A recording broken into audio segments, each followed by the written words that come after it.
For the year 2024, I have seen more movies get me angry than movies that I'd watched and I felt good. But Funmilayo Ransome-Kuti is one of those movies that have come 2024 to really save the year. I really enjoyed Funmilayo Ransome-Kuti, and this movie is produced and directed by Bolanle Austin Peters and written by Babatunde Babalola. And this movie earned Tunde Babalola an AMVC award from the 2024 AMVC award. Without any further ado, let's Funmilayo Ransome-Kuti is a biopic that tells the story of Funmilayo Ransome-Kuti from her youth as the first female student at Abeokuta Grammar School, a meeting of and marriage to Israel Ransome-Kuti, a career as an educationist, and the formation of Abeokuta Women's Union, initially known as Abeokuta Ladies Club, which led to the revolt against colonial rule and the patriarchy. The story was portrayed as a series of flashbacks narrated by Joke Silva. Let's go straight into the performances. And whose performance are we supposed to start with? It's no one than the almighty Kehinde Bankole. Kehinde Bankole performance here is superb. He really gave us a good performance, and yeah, I really enjoyed it. Like, it was a good one. Moving on to the next is Ibrahim Suleiman. Ibrahim Suleiman played the Israel Ransome-Kuti, that is the husband to Funmilayo Ransome-Kuti. I love how subtle his character is, and he is a very supporting husband. And getting to see how Ibrahim Suleiman was able to really portray that, okay, this is the man whom she got married to, was a good one. I think he did a great job trying to just be that very laid back and a very supportive husband.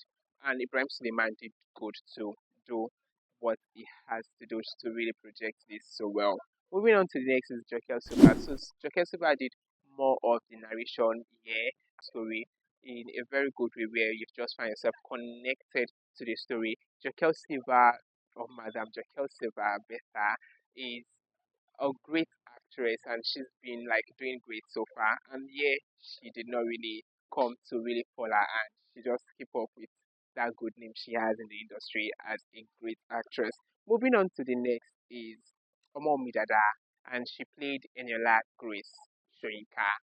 And a performance, I think I have fallen in love so much with Omowumi Dada and whatever she does, because recently I saw Oloture and I had to go back to watch. Oloture the journey came out recently, and I had to go back to watch Oloture.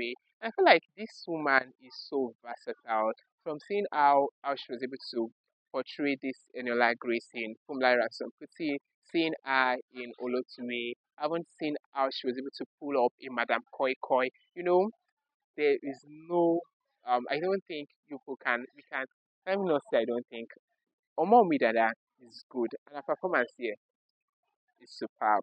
Moving on to the next is Adebayo Salami, and he played Alake of Egba.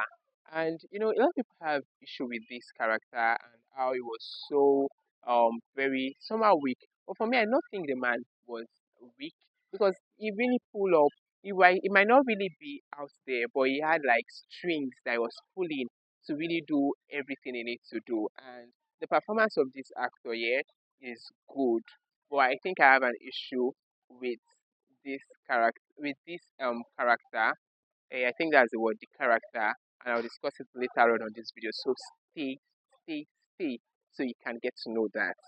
Then the next is Dele Odule and Jide Kosoko.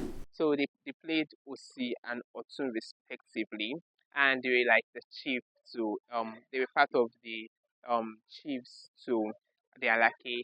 And I think these actors are they've been doing things like this for years. So they know how they'll come to this place and come and do rubbish. So yeah, they did what they have to do, and it's a brilliant performance.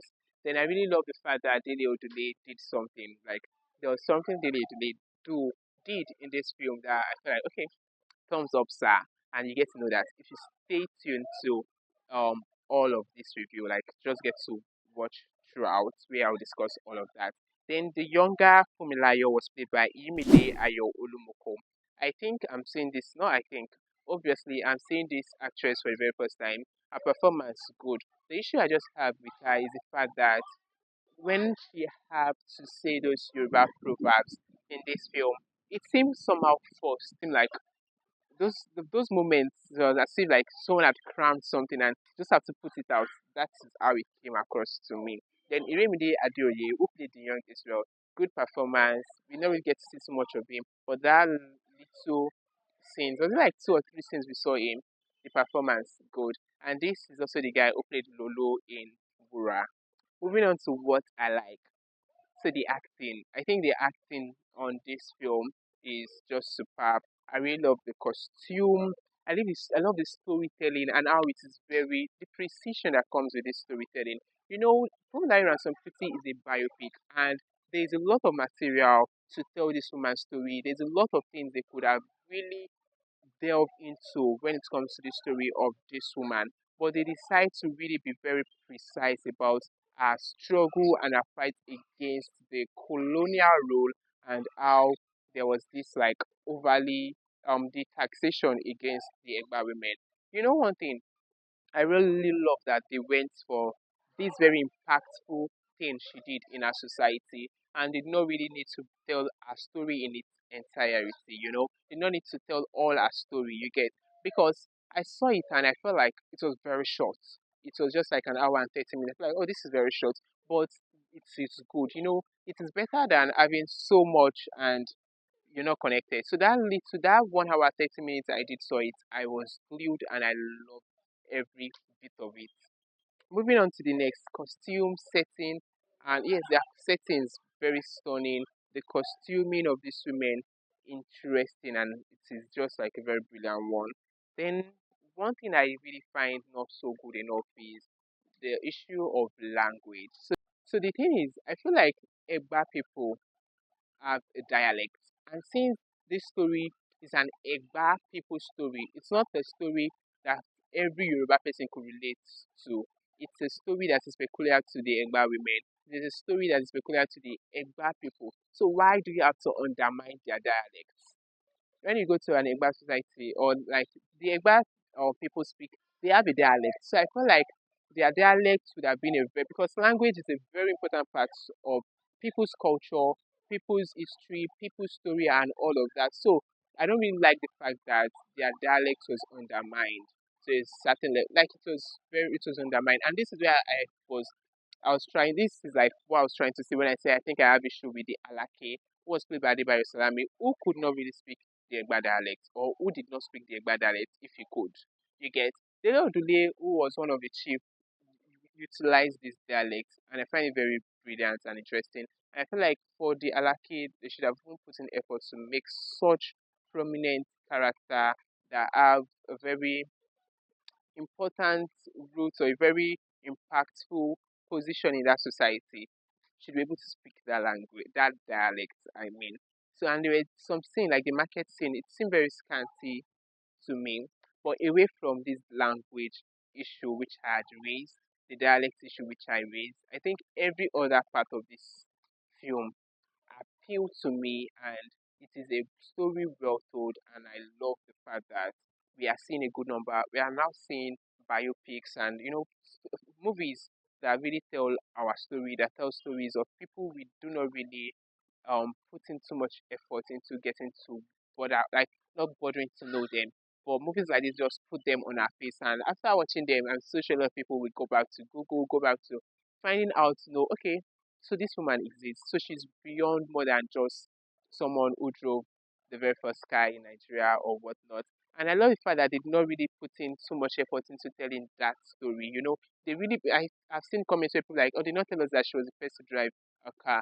That was not told. I love the fact that they did that. It was not told, but you guys, we got to see it. I don't know if that makes sense to you. And it's a very good attribute of this film. A movie it should not always be telling, but showing. So this part was shown to us. When she went to the Alaki's palace, she drove herself to the palace. There was a scene with her husband. She was also doing the driving. So I think it's a very good one. That it's a very minor one for her, and they did not really put in too much effort into telling that, but they decided to show us that. So this is all I'll be discussing for Funmilayo Ransome-Kuti. It's a great movie, and if you've not seen it, go see it. It is currently streaming on Prime Video. Bye.